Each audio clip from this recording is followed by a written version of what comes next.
ક્રાંતિ આવી રહી છે, છેલ્લામાં છેલ્લી ક્રાંતિ આવી રહી છે કે છે એમાં દાદા ભગવાનનું નામ દેશે તો એનું દુઃખ મટી જશે. ભલે મને જોયો ના હોય, એમને એમ દાદા ભગવાનને નમસ્કાર કરું છું બોલશે ને તેનું દુઃખ ઊભું નહીં રહે એની પાસે. This is the cash bank of divine solution કે છે. દાદા ભગવાનના અસીમ જય જયકાર હો. ચલો દાદા દાદા કરશે ને બચી જશે કે છે. દાદા કે છે ને અમારે હજુ વાર છે, મોક્ષ 2-4 અવતાર રહેવાના છીએ. એટલે એ એટલા કાળ રહેશે કે લોકો દાદા કહે છે તો દાદા સાંભળશે ને એને બચાવશે.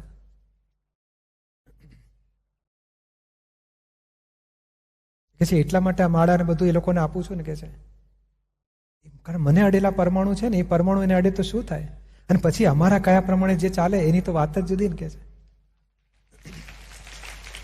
બોલો આ પરમાણુ અમે માળા બધાને આપીએ છીએ ને પહેરાવીએ છીએ ને તો કે છે આ એટલે માટે પહેરાવીએ છીએ એનું કલ્યાણ થાય, એનું દુઃખ અડે નહીં કે છે.